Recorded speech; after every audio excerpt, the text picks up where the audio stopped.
Como vai, senhor? Tô bem, cara. E aí, como é que você tá? Numa nice, de boa. Opa. Então, esse vai ser um programa meio inédito, porque a gente vai falar do sobrenatural, do paranormal. A gente nunca fez isso, e para quem está vindo de longe, né, está vendo pela primeira vez, esse é um podcast que se chama Doenças Tropicais. Esse nome não ajuda muito a saber sobre o que a gente fala, porque nós, na verdade, nós somos as doenças tropicais, né?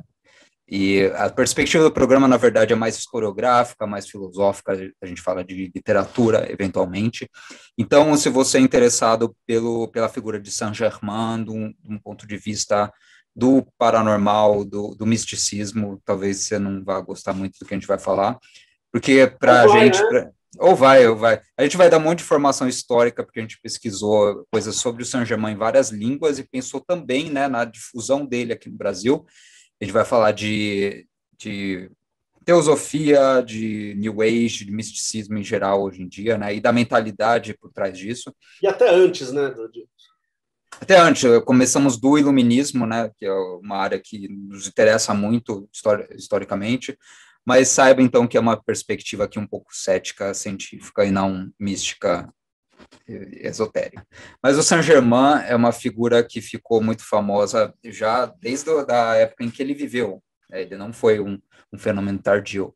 Então, ele causou muito rebuliço na Europa. Dizem que ele nasceu em 1670 ou 1720, que é uma data um pouco discrepante, né? Ele pode ter nascido na Transilvânia, ou em Portugal, ou na Hungria. É uma coisa. É a mesma coisa você chegar e falar: o meu pai nasceu em 1970 ou talvez em 2020, ano passado, saca? É muito longe. Mas isso mostra, em partes, a controvérsia que esse cara gerava, Que né? sempre teve nessa controvérsia, até tanto do lugar onde ele nasceu, quanto Sim. as origens dele, assim, ele sempre foi até hoje, né, um mistério. É um mistério. Isso diz muito respeito àquela época, né? Porque você pensar, ele é um cara que frequentava círculos da aristocracia. Isso é importante. Era uma aristocracia, beleza, que tinha o dinheiro nas mãos, né? Eles eram a classe dominante, sem dúvida nenhuma. Só que as pessoas não viajavam tanto, assim, elas não tinham tanto conhecimento fora dos centros culturais da Europa, por exemplo, a França, a Inglaterra. A Alemanha ainda era um país meio, né, tipo, deixado de lado. A Itália talvez fosse um centro cultural importante. Mas Sim. se chegasse um cara da Hungria, por exemplo, ele podia fingir ser um polonês, sem problema nenhum. Em Portugal, a mesma coisa. Portugal não era um país com uma representatividade cultural. Então, tem muita gente, assim, as pesquisas historiográficas dizem que ele é um filho bastardo de um monarca português. E ele é originalmente um português, Uma das certo? teorias, né, que falam que é Uma das várias, uma das uma das várias. várias. Ele, E isso também falavam que ele era da Hungria, da Romênia, talvez, se eu não da estou. Romênia, do norte da Romênia, justamente. Enfim, rumores foi algo que ele soube usar a favor de si próprio. Esse é o lance também. É uma das teorias das leituras historiográficas dele, é que ele, lógico, ele é um charlatão, mas ele soube usar desse ar de misticismo e desconhecimento completo de geografia dos centros europeus, né? A França era o centro do mundo na época, para poder criar os mitos em torno de si. Não, é que uma coisa curiosa é que ele sabia uma cacetada de língua, não? Ele falava Então, português, mas assim, tipo, mas até chinês, ele sabia um pouquinho de meu irmão, chinês, sabia hoje, mas pensa maravilha, hoje em né? dia. Não, isso é muito questionável. Isso foi a coisa que gerou ceticismo mais rapidamente. Que é a mesma coisa, você chega na corte francesa, você fala, você é pego com texto em mandarim. Daí a pessoa fala: o que você está fazendo aí? Eu falo: eu estou lendo os textos antigos em mandarim. Daí automaticamente você fala chinês. Quem vai estar lá para checar se isso é verdade? É esse o papo. E ele soube fazer isso, como o Cagliostro fazia isso. O Cagliostro é um outro picareta completo. Fala: eu sei falar sânscrito, eu leio, né, os Upanishads de boa aqui. A gente É já só falou você ter muito, uma né? cópia. É É só legal a você ter gente uma falar um cópia pouco desses textos. do Cagliostro, né? Porque a gente já. Foi com, tem tudo a ver com ele. Eles conheceram até, né? São vários dos místicos da época em que e teve um fenômeno novo, principalmente nas cortes do rei Luís XV para frente, que a aristocracia era uma gente que não fazia absolutamente nada. Nada, nada, nada. Então, eles eram abertos a intrigas, a loucura, eles viviam doido da cabeça, a gente vai falar mais sobre isso. Eles viviam chapado o dia inteiro, né? Então, eles eram muito propensos a histórias novas e coisas novas que surgiam. Eles tinham interesses diversos. Por místicos, começou na corte de Luís XV, principalmente, e essa gente ganhou muito dinheiro em cima da aristocracia. O Saint-Germain pode ser explicado como também ele talvez fosse um filho bastardo ou da corte de Portugal ou da Hungria. Ele não tinha tantas posses assim, mas ele chegava na corte francesa e falava: eu sou um podre de rico e eu sei transformar metais em ouro. Essa foi a primeira imagem que eles quis passar de si como um grande alquimista, né? Que era também um interesse da época. Ele chegou a presentear, né, a corte com safiras, com pedras preciosas. Era uma coisa... Então, por exemplo, algumas pessoas acusavam ele pô, deve ser mó trambique, mas o cara tinha... Um forjador. E ele sabia mexer, né? Ele trabalhava como ourives também. Provavelmente a primeira coisa que ele sabia que era realmente um talento dele era ourivesaria, exatamente. Ele sabia arrumar diamante, mas assim, quais eram os critérios da época, né? Talvez se pegasse um diamante falso, ele colocava algum substituto para deixar ele lisinho, vamos dizer, para tirar as lascas. E naquela época você não tinha um critério químico para analisar se isso é um diamante falsificado ou não, né? E aí ele conseguia fazer isso. Tem uma história dele se eu não me engano, com a Maria Antonieta, que ele presenteou ela com uma cruz e cravejada com pedras preciosas, tal. E ela achou que era um aplique do cara, que falou: mano, isso aqui é... Mas ela, a princípio, ela negou, mas depois falou: não, beleza, vou aceitar teu presente. E ela levou acho que pro ourives real lá, né? Que cuidava das joias dela. E o cara falou: meu, isso aqui tem um valor inestimável. Assim, tipo, Sim. É tudo real. Então, essas coisas são bem legais dele também, né?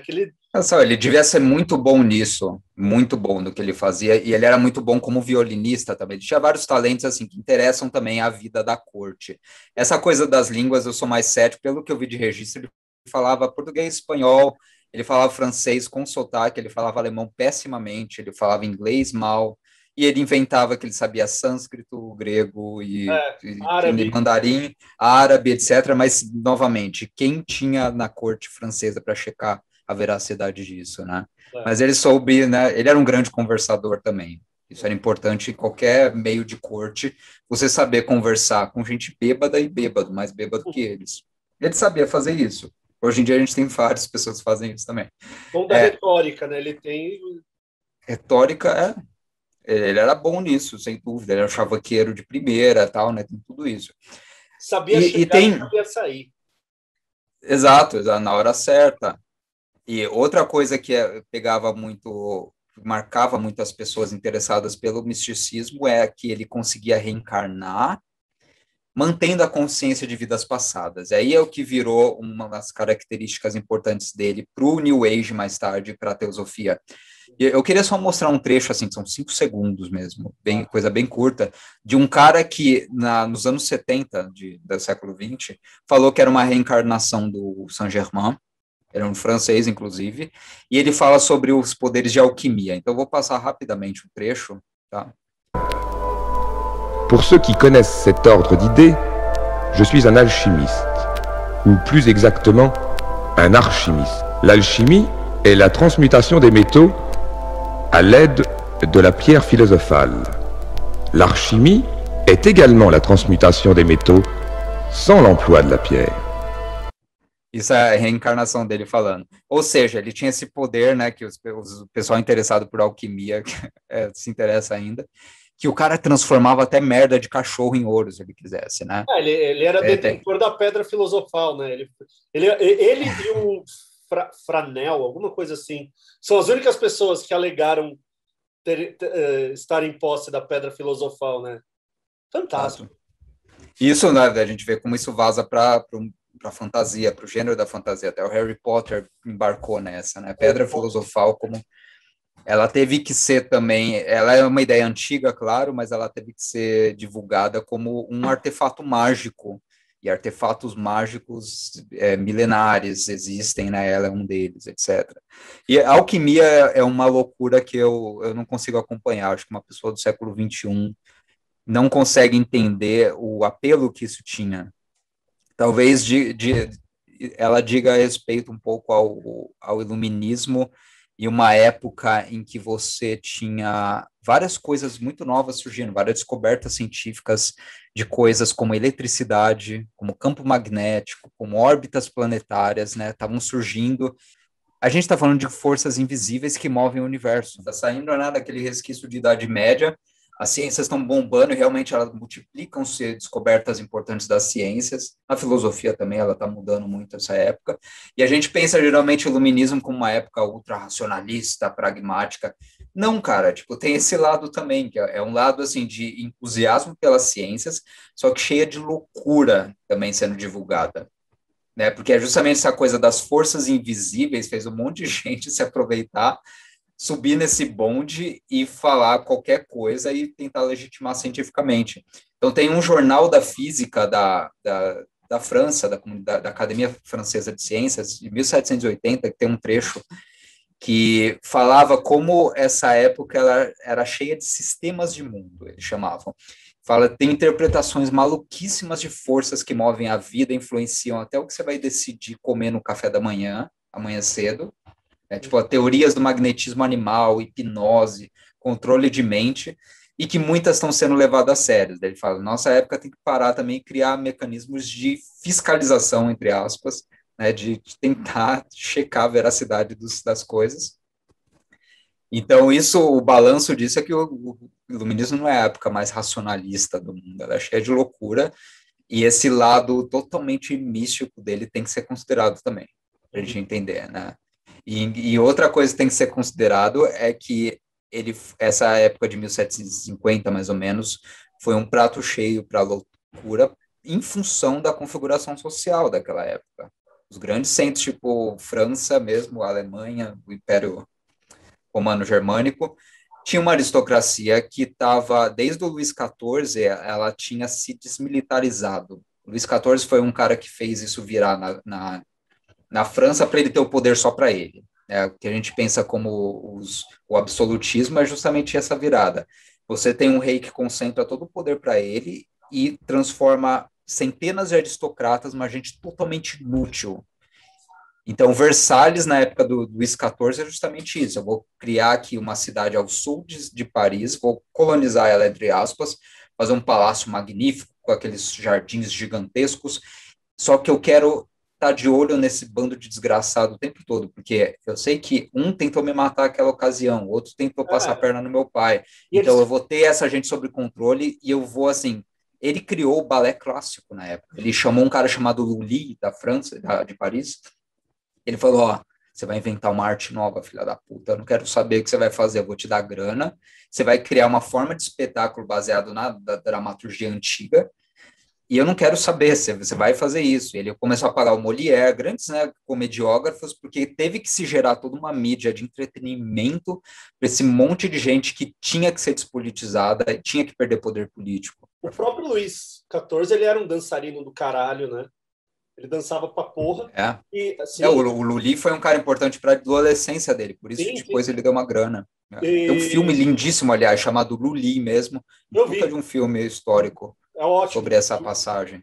Não, e era importante essa alienação, né, o Luís XIV, ele criava várias cerimônias, né? Tipo, você tinha a cerimônia dele cagando, né?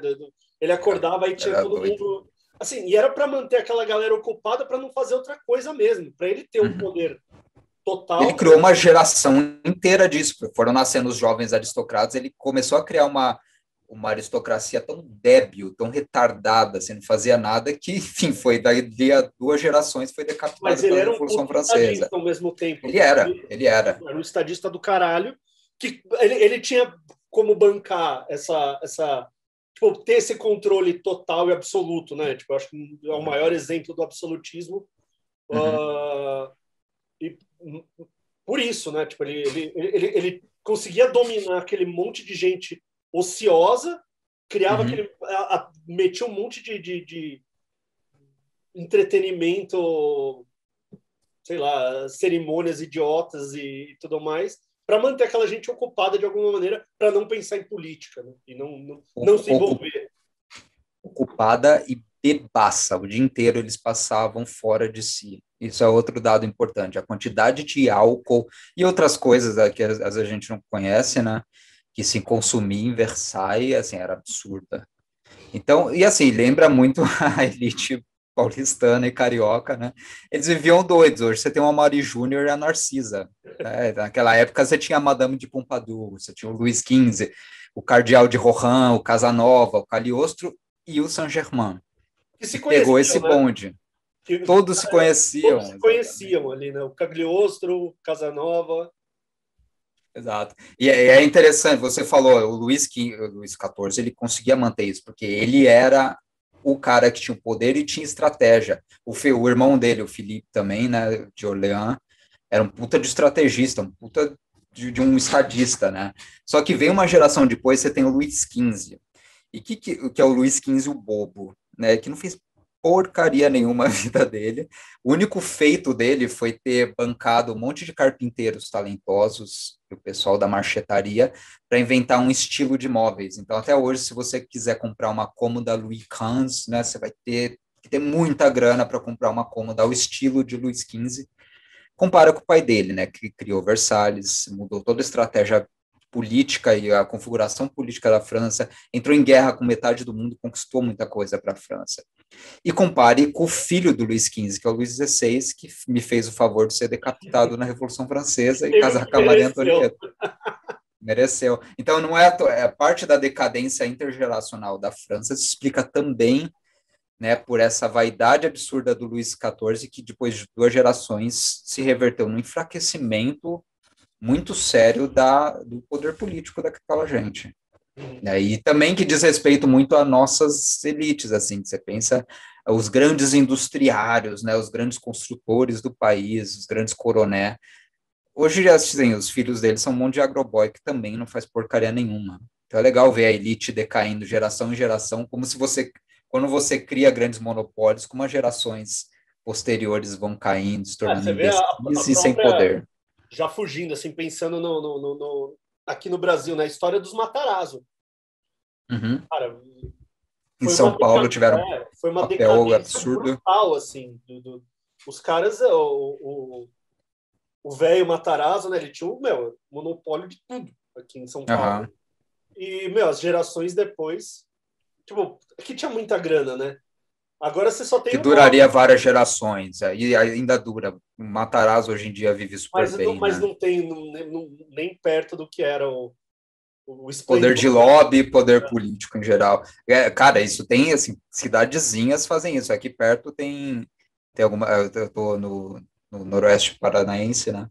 Tem um monte de cidade, tem uma cidade chamada Pucarana que tem os Fujiwara, que é uma família de donos de supermercado e redes, já tiveram fazendas. É a mesma coisa, já tiveram um grande poder, e hoje em dia, assim, eles ainda são elite da cidade, mas, tipo, é aquela decadência de sempre, que todo agroboy é um resquício disso, né? Tipo, é um atestado da decadência de famílias antigas de fazendeiros. Vai para o Goiás, vai para o Tocantins, vai para tudo quanto é estado em volta, aqui, uma porcaria acontecendo. E isso aconteceu na França. Não, isso aconteceu na França e foi justamente, não é à toa que na geração de Luís XIV, essa gente não tinha tanta vez, não. Na geração de Luís XV para frente, os místicos começaram a pular e fazer parte do meio ambiente da corte parisiense, de Versalhes, né? Não é à toa isso também. O Saint-Germain, ele surge lá, ele tem passagens pela Inglaterra, só que na Inglaterra republicana ele é perseguido e preso como espião. Ele não consegue realizar os planos dele no começo da carreira. Só que uma vez que ele pisa em Versalhes, ele surge como ourives, né? Ele começa a trabalhar com um cara que consertava diamantes. Provavelmente ele passava alguma outra coisa no diamante e dava uma aparência de pureza. Provavelmente era um picareta, mas isso fez ele, primeiro, ter uma reunião com o Luís XV. Meia hora de conversa, o Luís XV sai com os olhos brilhando. Tipo, esse cara é genial, é fantástico. Várias pessoas, né, chamavam ele Rousseau, Voltaire, um monte de gente falava que era um cara genial, mas totalmente pirado, né? Totalmente o Rousseau dá para imaginar, o Rousseau é uma pessoa facilmente impressionável, né? O Voltaire não, tá? O Voltaire é distorcida. Tudo que ele falou sobre o Saint-Germain é totalmente distorcido. A gente vai falar sobre isso. O Voltaire tirava sarro dele, na verdade. Só que o Voltaire, assim, é um cara que se comunicava com... É um cara que se comunicava com ironia 80% do tempo. Então, se você não entende o contexto do que o Voltaire estava falando, você não sabe o que ele falou. E no caso do Saint-Germain, é uma carta que ele mandou para o Frederico da Prússia, zoando o cara. Ele falou, eu vi na ocasião de tal festa o Saint-Germain, o cara que não morre e que sabe de tudo. Ele falou isso ironicamente, foi isso. Sim, sim. Só que você pega livros sobre o Saint-Germain da área de esoterismo, fala, até o Voltaire, aquele cara que não acreditava em nada, aquele cético tal, se rendeu aos poderes de Saint-Germain. Isso é parte do mito, da criação do mito em torno desse cara que funciona até hoje, cara. De tão bom que ele consegue enganar as pessoas depois de 300 anos. Né? Tem uma figura que é a Madame de Pompadour, que é uma das amantes, uma das consortes do rei da França por um bom tempo, e ela permaneceu jovem até o fim da vida. Enfim, ela tinha pele boa, né? Ela permaneceu jovem, e ela atribui isso ao Saint-Germain. Ela fala que um dia ele deu um cosmético que ele carregava consigo sempre, e ele presenteava as damas. Ele era um chavequeiro de marca maior, e ele gostava, portanto, de presentear as damas com cosméticos. Só ele tinha as receitas, né? Provavelmente é uma coisa que tinha num país, não tinha de outro, ele estava levando, né? E, ou seja, ele era quase um distribuidor de produtos Jequiti. E, tipo, Mary Kay, né? Porque não existe mulher feia, existe mulher que não conhece os produtos Jequiti. O Saint-Germain era o distribuidor, e isso também fez ele ter uma fama em meio àquelas mulheres de Versailles, que eram super... existia uma disputa muito grande por beleza, né? A gente conhece isso da literatura da época e tal. Mulher, a coisa... dele também, né, Jacó? Desculpa? Não, parte da mística dele também tá em torno disso, né? Que as pessoas falavam, né? Durante longos períodos, quando se reencontravam com ele estava com a mesma aparência, né? De 45 anos. Esse foi o comecinho do ingresso dele em Versailles, porque você não entrava na corte de Versailles, nas grandes festas, assim, à toa, né? Você precisava de convite, e ele começou justamente assim, com a ourivesaria. Ele foi lá e foi ganhando espaços com os ourives da corte, né? E foi ganhando e tal, enfim. E o momento que ele ingressa, ele acerta direitinho, porque tem uma senhora, cujo nome esqueci, era uma condessa, que fala que, mas eu conheci o Conde de Saint-Germain em 1760, em Veneza, né? Mas ele fala, mas as pessoas podem ser velhas desse jeito. Mas você teria que ter 110 anos. Eu falei, eu tenho até mais do que isso, eu tenho 300 anos. E assim, talvez fosse uma vovó gaga que confundiu ele com alguém, mas ele soube se aproveitar disso, ele soube ir na pessoa certa, né, talvez, e se aproveitar da demência da vovozinha, né, sei lá. Novamente, a outra coisa que falam, que o pessoal expõe como uma prova do caráter sobrenatural do cara. Fantástico.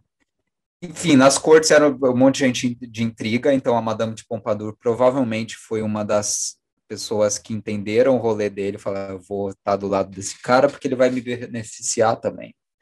E ela se beneficiou muito, ela dependia de intriga porque ela era uma nobre um pouco inferior, só que ela era uma mulher lindíssima, né? O rei caiu nas graças dela, ela foi amante do rei por muito tempo, bancada pelo rei, depois ela perdeu o poder e foi desgraçada, vamos dizer, né?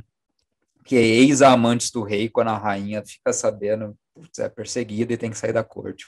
Foi o caso dela, mas ela teve o período de brilho dela junto com o Saint-Germain. Daí passa um tempo e ele é obrigado a morrer, segundo os relatos das reencarnações dele, e ele morre em 1784, na Alemanha já. Ele estava em Hessen, eu acho. Não, em Schleswig-Holstein, lá no norte da Alemanha. Ele vai para o lado de um franco-maçom, que era um nobre da Alemanha, que banca ele até o fim da vida, e no caixão dele não tinha nada, né? Daí os relatos da época dizem que quando abriram o caixão dele antes de exumar o corpo, não tinha nada, ele tinha sumido.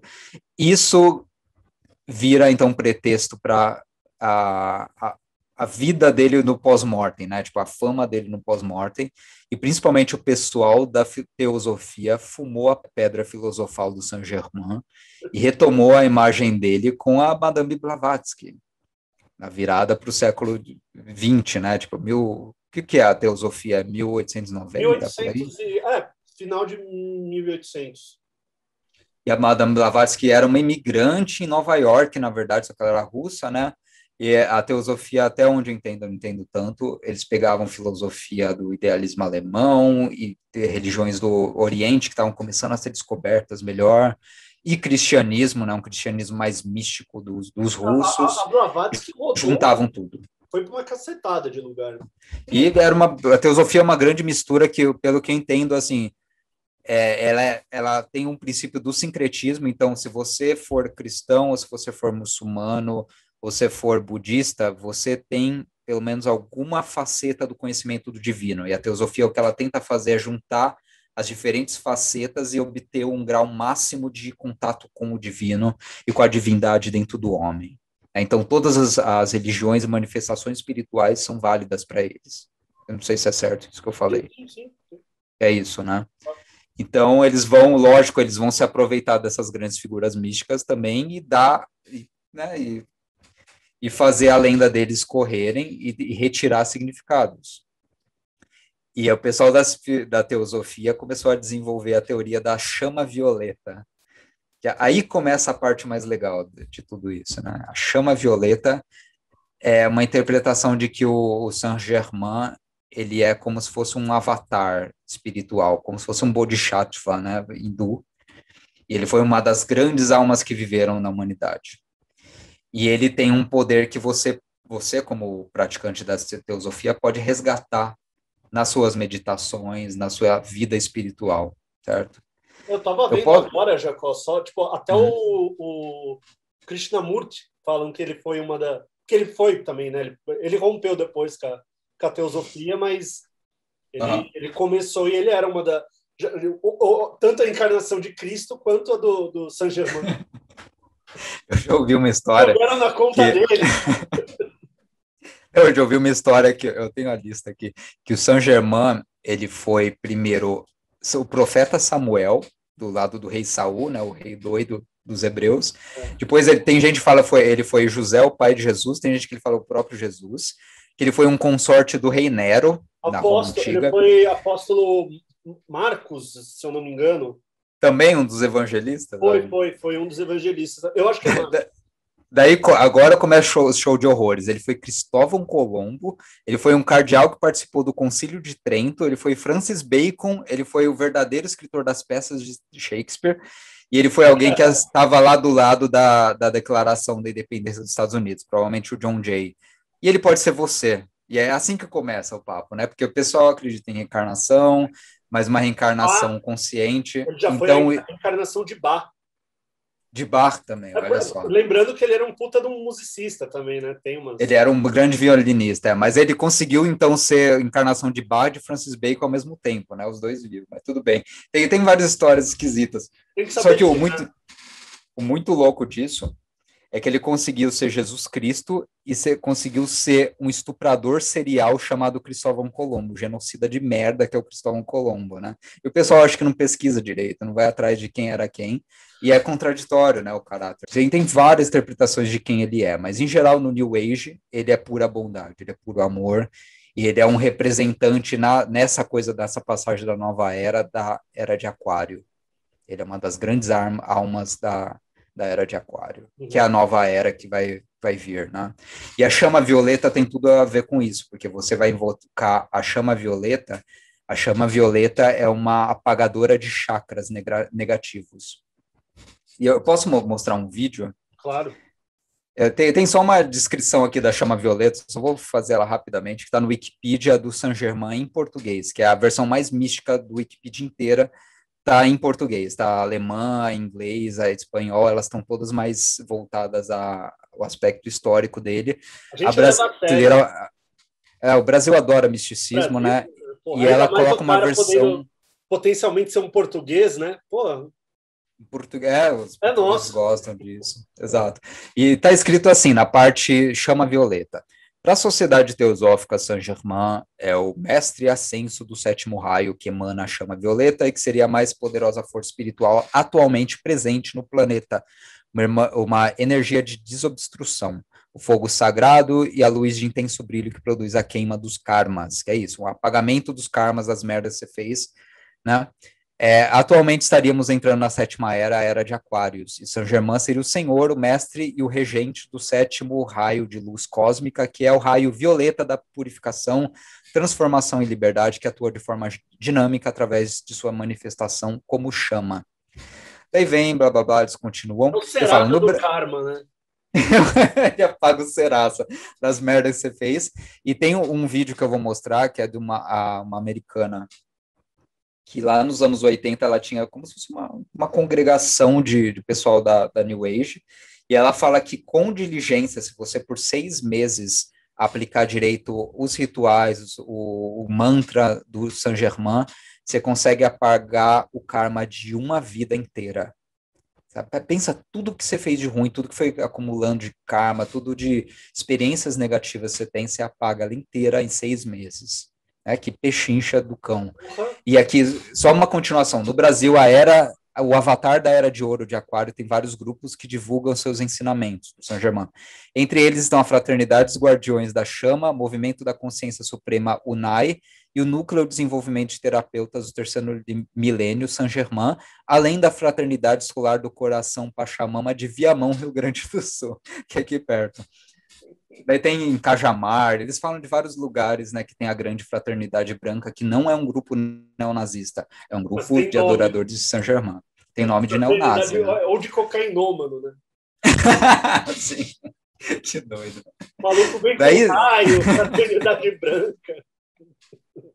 Purificação de karma, sei lá, papo de louco. Tem essa Elizabeth Clare, que foi essa pessoa que eu falei. Essa foi uma coisa gravada que veiculava em VHS. O pessoal do New Age era muito forte no ramo de venda de fitas VHS, né? Eu vou mostrar um trechinho do ritual, do que ele consistia, e como toda essa ideia muito complexa do Saint-Germain, de sua trajetória, virou algo muito diferente depois, tá? Eu vou começar aqui. So I've found that if you are diligently working with the violet flame, at least in my case, being sponsored by the Master, which is very important because we all need the Guru, that in about a 6-month period of earnest striving, prayer, fasting, and decrees, you can go through the karma of one lifetime. And the giant step into the path of really the masterful presence of your godhood, the giant step into the Great White Brotherhood, from the former to the new age, is the violet flame. I am the violet flame, in action in me now. I am the violet flame, to light alone I bow. I am the violet flame, in mighty cosmic power. I am the light of God, shining every hour. I am the violet flame, blazing like a sun. I am God's sacred power, freeing everyone. I am the violet flame, in action in me now. I am the violet flame, to light alone I bow. I am the violet flame, in mighty cosmic power. I am the light of God, shining every hour. I am the violet flame, blazing like a sun. I am God's sacred power, freeing everyone. I am the violet flame, in action in me now. I am the violet flame, to light alone I bow. I am the violet flame, in mighty cosmic power. I am the light of God, shining every hour. I am the violet flame, blazing like a sun. I am God's sacred power, freeing everyone. That's 3 ways to give that decree. It's your choice. They're all correct. Just depends on... Que fantástico. Eu gosto quando ela fala just depends on building a momentum, né? Só depende, tanto faz como você falar essas 3 velocidades que é tipo você usar, só importa de você criar esse momento, né? Essa ambientação. Eu fiz de presente para você de dia do trabalho uma versão musicada disso. Porra, ótimo. Posso te mostrar rapidamente? Por favor. Porque eu imagino que isso caiba muito bem com bluegrass, com banjo, né? Daí eu fiz uma versão. Building a momentum.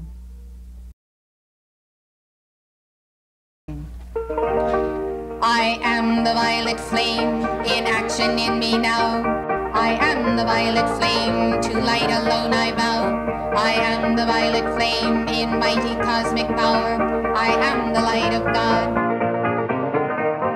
I am the violet flame in action in me now. I am the violet flame, to light alone I vow. I am the violet flame in mighty cosmic power. I am the light of God, shining every hour. I am the violet flame, blazing like a sun. I am God's sacred power, freeing everyone.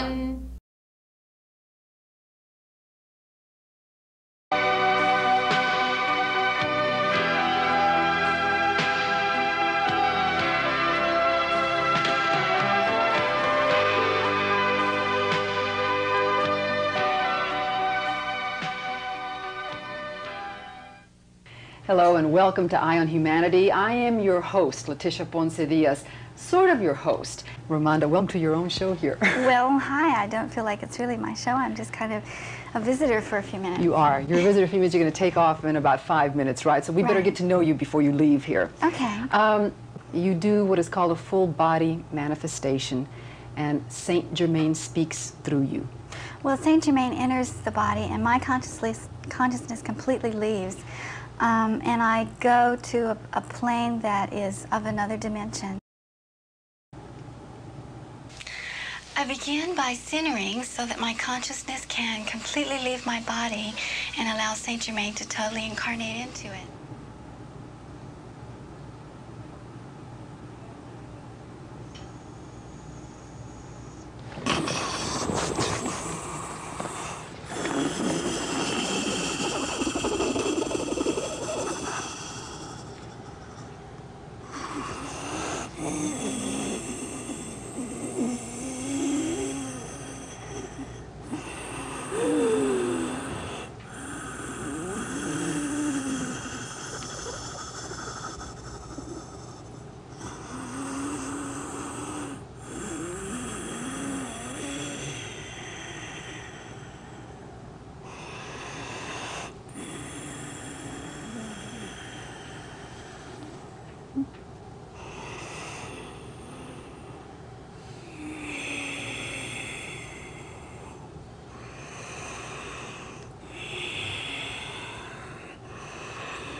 Greetings, my beloved.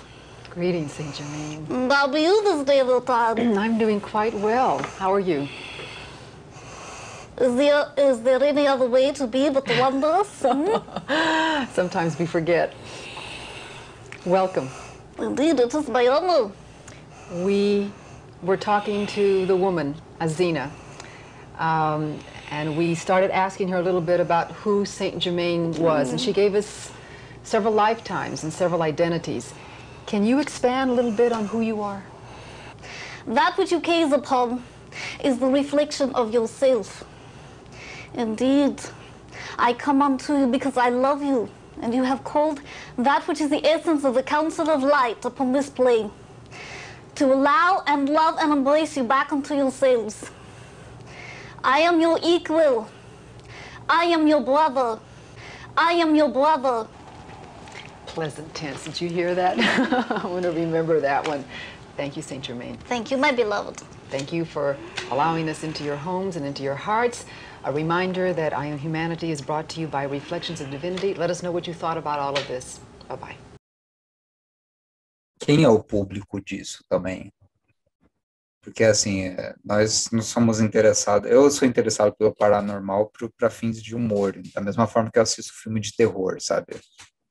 Eu gosto da experiência, é quase uma experiência engraçada, assim, e de ver até onde o pensamento humano vai também, tudo isso me interessa. Então, como criatividade, como, sei lá, performance, você pode ter N usos, né? Não que a coisa precisa ser utilitária, mas, enfim, cada um acho que tem vai adotar ou por um lado, como tudo, né? Tipo, como em todas as religiões, você vai ou você vai analisar por um lado mais como um lado artístico ou de até entretenimento, por que não? Sim, é uma forma de entretenimento. Até como um aspecto, sei lá, gente que leva a sério mesmo. Assim, Até nas cortes, pensando no Saint-Germain histórico, assim, nas cortes eu tenho certeza que aquela gente entediada, bêbada, não tinha porcaria nenhuma para fazer, dava trela para ele. Fala aí, que eu Imagina, quero cara, você tá ali, né? certeza. A gente faz isso em festa hoje em dia, cara. Lógico. A gente pega a pessoa mais louca para trocar ideia. Eu gosto de conversar com gente maluca. Não, adoro. Fora do eixo ali, quando você vê que quando o cara já tá fora da curva, às vezes fica chato, né? Depois de um tempo, mas se o cara souber entreter. Falavam que ele perdia, ele nunca comia em público. Isso é uma coisa curiosa dele. Ele só tomava um chá especial. Chá especial. Ele tomava o chá de coca dele, sei lá, que ele tomava. E, assim, se você tentasse contradizer o cara, fechava o tempo. Assim, ele tinha episódios que ele dava piti. Imagina igual o Cagliostro. Não, e é legal, né? Tipo, de místico. Não, e a maneira como ele sumia dos lugares sem dar pala, assim, né? Tipo, ia embora, assim, tipo, Brenda. Baixava a Brenda e ia embora, assim, né, do lugar e ninguém sabia o que rolou ali. Sei como essa coisa de sumir, aparecer, e até a alegação de que ele não envelhecia, isso é uma coisa, assim, tem gente que fala, que liga ele a várias sociedades secretas, né, os franco-maçons, né? Principalmente. E os Rosacruzes também atribuem ele como um criador. O Cagliostro mesmo fala que ele introduziu, o Saint-Germain introduziu o Cagliostro à franco-maçonaria, né? E tem gente que fala que existiam comunidades que estavam eram ligadas a esses meios de aristocracia, eles tiravam dinheiro disso, como comunidades. Então, se um conseguisse se meter nisso, tirava dinheiro e distribuía para o resto. E um ia ajudando o outro. Eram todas pessoas do terceiro estado, em geral, ou bastardos da nobreza, que não iam ficar ricos de qualquer jeito. Era impossível enriquecer naquela época, né? Então, eles tinham essa confederação. E tem uma teoria de que existia uma técnica de substituição. Então, você tinha a condessa que viu em 1780 o Saint-Germain, pelo menos um cara que falava que era o Saint-Germain. Falou, mas você tinha 40 anos depois. O cara que 40 anos mais tarde, lá em Versalhes, disse, eu sou Saint-Germain, era um cara que conhecia a história e assumia a personalidade dele. Então, você, por exemplo, Guilherme, vai ser um guru. Eu vou deixar crescer minha barba, vou fazer de tudo para virar você e vai ter vários sócios seus que vão substituindo e criando uma grande mito. Essa é uma das teorias, mas assim, precisa de muito esforço para isso. Era um sonho meu também. Precisa ser muito brother um do outro antes de tudo para conseguir fazer isso. Para todo mundo virar o Guilherme, sabe? E fazer assim o mito correr. Não só pelo tempo, às vezes pelo espaço. Às vezes, assim, eu vi o Guilherme, cara, aí em São Paulo, e eu tô vendo ele em Curitiba ao mesmo tempo. Como assim? Eu vi, sabe, duas pessoas diferentes viram ele. Não é e era simplesmente uma gente que já estava conversada, assumindo a mesma identidade. E nessa época, assim, uma época sem foto. Você não tinha foto da pessoa. Às vezes você recebia uma carta e falava, o conde da PQP, daqui da Hungria, está indo visitar a sua família real e queremos oferecer a mão do nosso filho em casamento. Até o momento do cara vir depois de uma viagem de 2 meses de carruagem, você não sabe a cara do cara. E existiam várias enganações, existiam pessoas que interceptavam cartas, falavam, é um conde húngaro, então vou lá, né, vou fingir que sou e vou roubar todo mundo. Isso acontecia a todo momento na aristocracia. Então, também, né, existem esses fatores, assim, você pode falar que você é Saint-Germain, porque quem vai confirmar que você é Saint-Germain? Trombei o Saint-Germain no Largo da Batata. Assim. Você me falou que já trombou ele, com respeito. Não, então, a gente estava falando disso, eu lembrei também de uma discussão antiga, né, que o Chorão era a reencarnação do Crowley. Essa, para mim, é a melhor. Assim, o Chorão do Charlie Brown? O Chorão do Charlie Brown era a reencarnação do Crowley. Tinha grupos, cara, de pessoas que que discutiam isso, assim, eu cheguei a entrar nisso. Eu tô começando, assim, você me deu 30 segundos para pensar a respeito, eu já acredito. Não, lógico. Eu acho que faz sim. Tem umas coisas nas letras do Charlie Brown que tem uma ligação telêmica ali que você precisa ser iniciado para poder... Pô, e com Santos também. Santos é uma cidade onde cidade caberia ali. Nossa, saiu a Baixada Santista horrorosa. Só cabe o Crowley. Né? Só isso explica a decadência da Baixada Santista inteira, cara. Chegar o Crowley. Morei lá e minha família veio de lá. Chegar o Crowley dando um olho ali em Cubatão, assim, chegando de Cubatão. Kick flip de Cubatão. Dá um rio, né? Descendo a serra de Dom. Isso é fantástico, é fantástico. Então, esse tipo de coisa eu acho que estimula muito a criatividade e... Estimula. Porra, você fazer essa... É legal, você vê um monte dessas livres associações, né, de personalidades e... Sei lá, tem gente que tem um talento do caralho, né? Tem, não, isso a gente tem que tirar o chapéu. A figura do Saint-Germain em geral, eu gosto. Eu gosto do Cagliostro. Cagliostro eu estudei mais, assim, por causa do Goethe, e a gente lançou um livro sobre a história dele, né? Eu acho uma figura fantástica, ela é interessante, mas ele é um picareta. O Cagliostro se explica. Se explica porque ele era um cara mó pobre, mas tipo, ele só tinha a perder na vida, ele passou a perna em tudo quanto aristocrata. Você passou a perna em aristocrata, você é meu amigo. É isso, Paulo. Porra, você dá o aplique ali certo, você ser um estelionatário com as pessoas certas, porra, você vira um herói.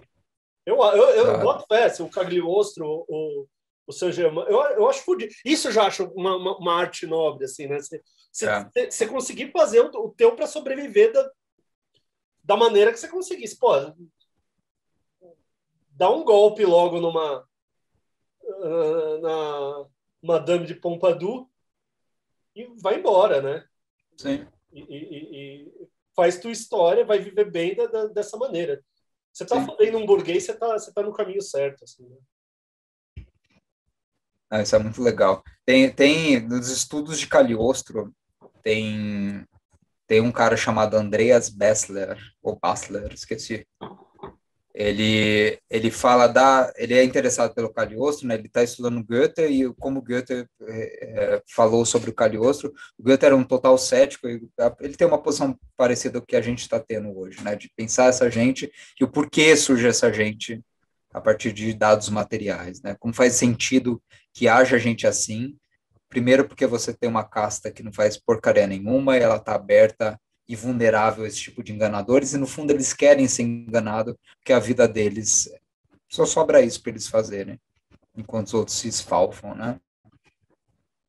E ele fala de como o tipo político do século XX assumiu vários traços dos picaretas do século XIX e XVIII.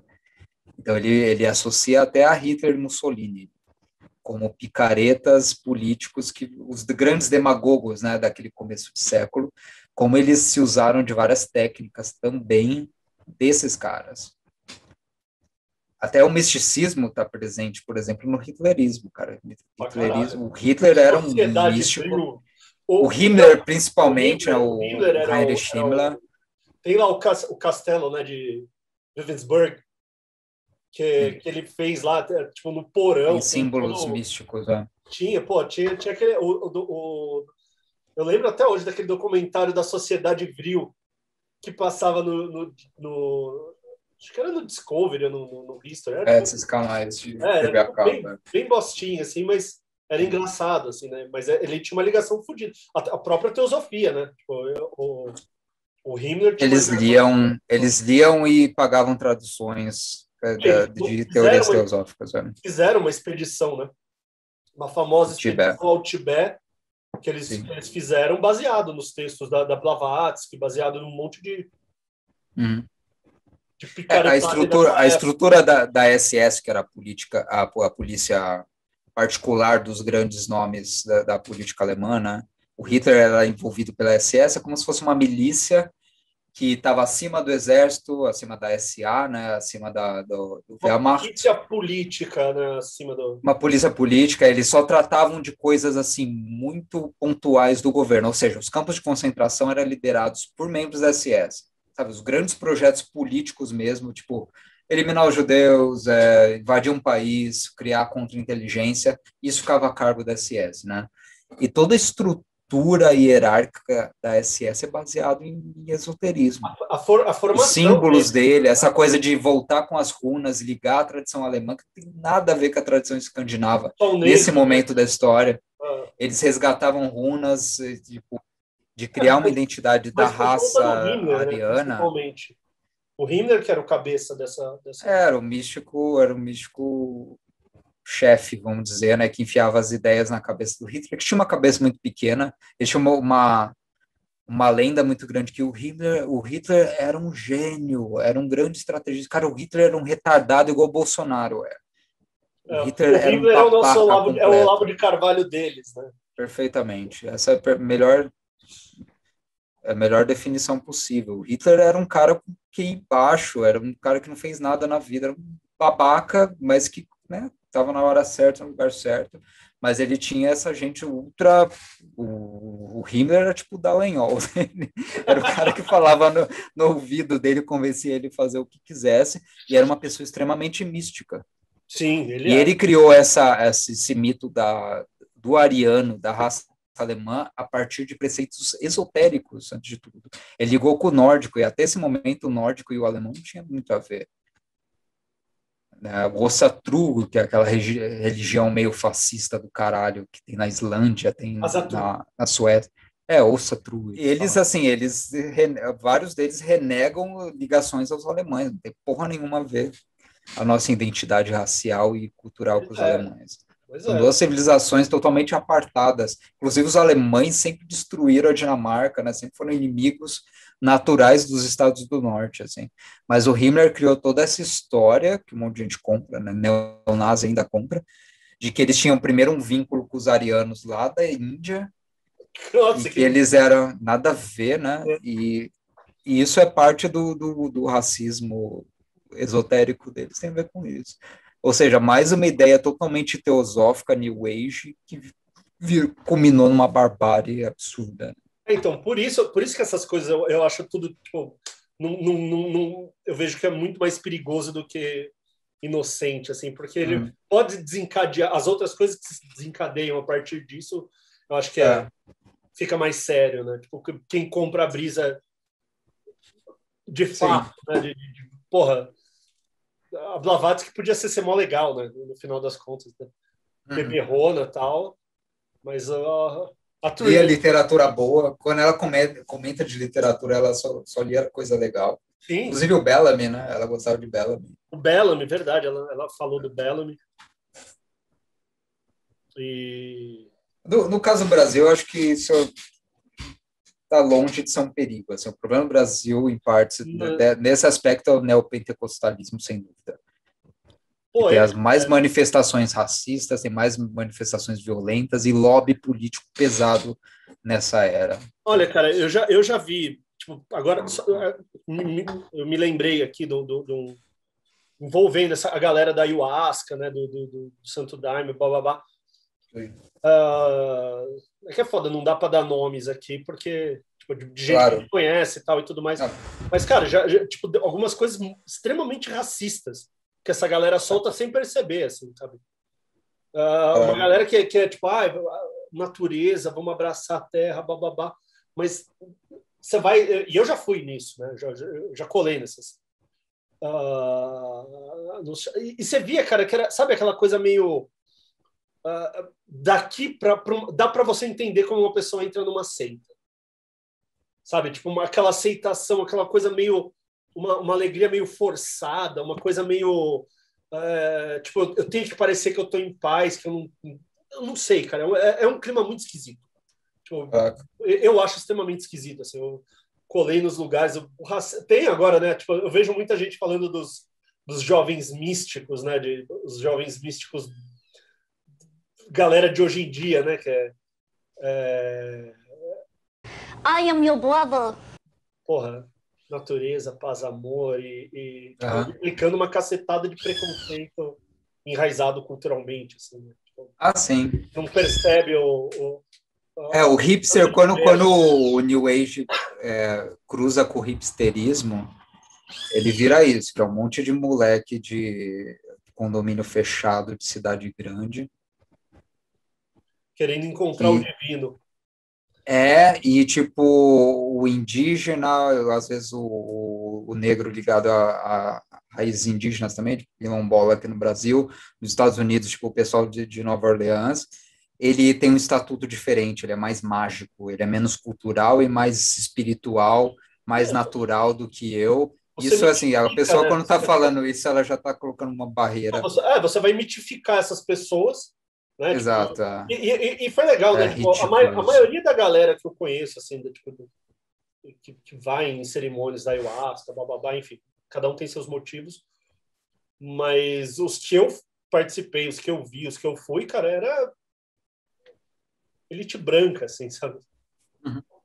Gente, sei lá, acha legal ir pro meio da floresta, tem toda aquela imagem do o índio mítico, né, que traz a sabedoria do chá, enfim, enfim, a alteração de consciência, sei lá, vai desde... a gente já pode ir para o telema, né? Tipo, o Crowley falava, mano, um ritual mágico pode ser o teu cafezinho. Um cafezinho que você toma, você já tem uma... Isso eu levo a sério. Então, eu também. Tipo, porra, tomar um vinho, você já tem uma alteração, você já percebe a realidade de uma outra forma. E isso, Ele cara, tinha uma perspectiva tecnológica, eu gosto dessa ideia, porque eu recebi essa ideia via Genesis P. Orridge, né? Sim, que a que é gente top. gosta pra caralho. E, assim, a questão que essas coisas são tecnologias da inteligência humana, igual as artes são. As artes te elevam a níveis que a vida banal não te eleva. Ou, sei lá, uma peça do Chopin ao vivo, você tem uma experiência, não vai ter pegando o ônibus, indo e voltando da sua vida imbecil do dia a dia. As artes fazem isso. Certas coisas químicas fazem isso Que também. no caso da Top, eles conseguem transformar até esse ida e volta de ônibus num ritual mágico, né? Tipo, Depois de uma iniciação, para eles, como todos esses grupos, a iniciação é importante, a iniciação diz respeito a ter contatos com diferentes níveis de consciência, alguns que estão fechados à vida histórica que a gente tem disponível para a gente. Uma vez que a gente vai se abrindo, entende que existe vários patamares e, tipo, você ficar chapadíssimo de metadona você tomar o seu cafezinho é outro, mas saber pelo menos graduar isso e saber controlar e saber como atingir cada um deles te torna uma pessoa mais aberta. Enfim, é uma possibilidade humana, então te torna uma pessoa mais consciente. A maneira como você administra isso eu também acredito, né? Isso é empírico, isso é puramente científico, isso não tem nada de místico, na real. É totalmente. E cada pessoa vai ter uma reação, né? Você pode ter uma bad trip de ácido fodida, nunca mais querer tomar, ou sei lá também. Tipo, igual de gente que passa mal com café. Eu li isso recentemente, existem etnias em alguns lugares que tem taquicardias horríveis com café. Por questões assim, de genéticas mesmo, sabe? Muito louco. Pô, depende do quanto você toma de café. Eu passo mal se eu tomo muito, assim. Mas, sei lá, posso tomar 3 garrafas de vinho que eu fico numa boa. Naquela. Sim, numa nice. Enfim, mas é uma... Essa coisa a Telema eu acho mais interessante. Pensar a autoconsciência humana e como, assim, com a gente travado no nosso tempo histórico, a gente é cheio de preconceitos em relação a tudo, na verdade. Em relação à sexualidade, a gente não está aberto para tudo e não precisa estar. A gente precisa de limitações autoimpostas. Contanto que a autoconsciência, a gente vive bem. Em geral, a gente passa a vida inteira se arrependendo de coisas que a gente faz e não faz, por não pensar nessas coisas, né? E, tipo, eles têm essa reflexão interessante sobre o desenvolvimento dos seus próprias dimensões, seu lado ruim, seu lado bom. Falta Nietzsche dessa galera. Falta o quê? Falta o Nietzsche. Falta, não, sim, é um grande pensador para essas coisas também. Né? Concluindo, eu posso contar uma anedota? Porra, lógico. O Dalai Lama e o Pachalama, né, que são as últimas 2 gerações lá do pessoal do Tibete, eles têm uma tradição que, quando eles sentem que estão bastante velhos e vão bater as botas e passar a tocha para o próximo, eles estão pensando, claro, no esquema da reencarnação. Porque os lamas, né, os antigos lamas do budismo antigo, eles reencarnam um no outro. Então, um é obrigado a falar onde vai nascer o próximo lama. E ele especifica, a gente está falando de Tibete, um lugar de vilarejos minúsculos, né?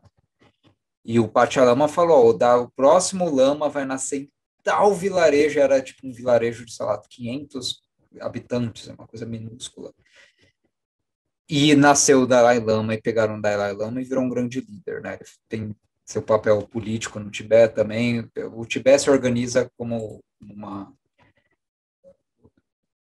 um estado onde o poder religioso também tem implicações políticas, em parte por causa de todas as tretas que eles estão vivendo.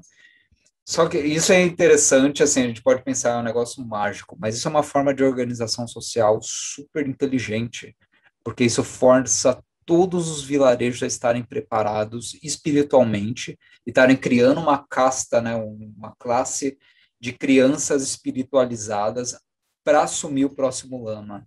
Todas vão estar prontas se você fizer isso. E é isso que é aquela tradição maravilhosa. Eu acho que o Tibete é um lugar fantástico, assim. Eles criaram isso e, tipo, aonde quer que você vai ter pessoas prontas para ser o próximo lama. Foda. Ou seja, né, você mantém o que você quer como uma comunidade que depende da religiosidade. A religiosidade também é política e por aí vai. Sim. É isso. Eu acho um contra-exemplo dessa personalização do neoliberalismo do que é a espiritualidade, que vira só assim, meu grupo e foda-se o resto. Não, são vários modelos. Tem um abismo, cara, entre nem se compara, né? Oriental e ocidental é um abismo. Assim. Eu tenho certeza que nós, assim, conhecendo quem nós somos, se a gente fosse do Tibete, a gente iria odiar isso e ter várias críticas. Eu tô falando com uma pessoa que não fala o tibetano, nem imagino como que aquela língua é. E não tem acesso à cultura deles, né? Talvez tem várias coisas que a gente não sabe a respeito, das coerções envolvidas nisso. Eu sou uma pessoa sem religião nenhuma, então não acho que religião é necessariamente uma coisa boa. E viver num lugar onde você é obrigado a ser religioso e tal. Mas mesmo assim, né? Tipo, nem se compara o nível de decadência na nossa religiosidade no Brasil atual e o que tem feito para o resto da população. Isso. Nem se compara. Então, no nível pessoal, assim, para mim tanto faz o que você acredita, assim, não me importa em nada, mas não é só isso, né? As implicações que isso tem fora num nível social, ok, você tem a religião, ela pode exercer uma função social, sei lá, interessante, às vezes, né? Certamente. Certamente. E a mesma instituição pode fazer coisas ótimas, coisas horríveis. Tipo a Igreja Católica. A Igreja Católica. Tem a pastoral da terra e, ao mesmo tempo, tem esses neofascistas do caralho católico. Tem, tipo, que aqui na minha cidade, agora, daqui a 5 minutos, vai começar uma passeata deles contra o lockdown. Desde o padre Júlio Lancelotti, que faz um trabalho foda. Firmeza, Frei Beto, vários caras, Frei Beto, toda essa galera, assim, né? Tipo, que entende a teologia de uma outra forma, né? Que entende a função da espiritualidade num outro nível, que está relacionado a um nível social e espiritual também, para quem acredita, e tudo bem, assim, até para quem não acredita, assim, você não precisa acreditar em porra nenhuma, mas que o cara você reconhece a função social que o cara tá exercendo, independente dos preceitos pessoais, assim, foda-se o que você acredita, assim, não importa. No fundo não importa, exato. Nessa época de personalização, dane-se. Então, eu acho, mas assim... Importa o que você faz, né? Esse mas assim, como um aspecto de pertencimento, de entender um grupo, se entender como um grupo, eu também acho que tem essa parcela também de... Às vezes é o que você precisa para... Enfim, para tua vida, sei lá. A gente se conheceu pelo meio do underground. A gente entende que é isso, porque naquele momento da nossa vida, as nossas opções era ou sair com as pessoas da escola, ou do trabalho, ou de algumas pessoas da igreja, da religião dos pais, ou criar o próprio meio. É isso. Pois é, e não muda em nada, assim, você ser um... É um meio de coesão social que você precisa pode, e todo lógico.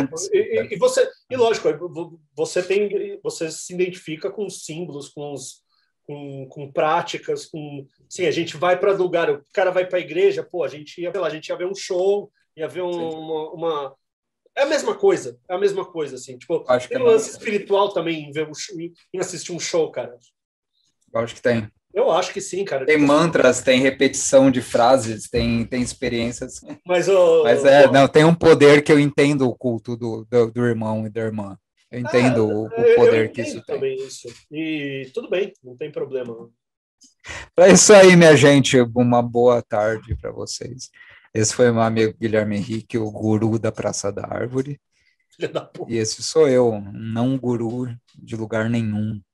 Essa é mais uma edição número 15 do podcast Doenças Tropicais, que agora está assumindo dimensões diversas nesse multiverso. Um beijo. Beijo. Comme lui, il traite les filles. C'est ça qui Oui, est mais marrant. je crois quand même qu'en conclusion, les femmes aiment bien quand on s'intéresse à elles, de quelque manière que ce soit. Oui, bien sûr. Galaxy Express, eh bien, c'est le nouveau titre de Saint-Germain.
L'univers s'illuminera pour nous de lueurs étranges, en déchirant les espaces infinis du cosmos.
L'éclat de notre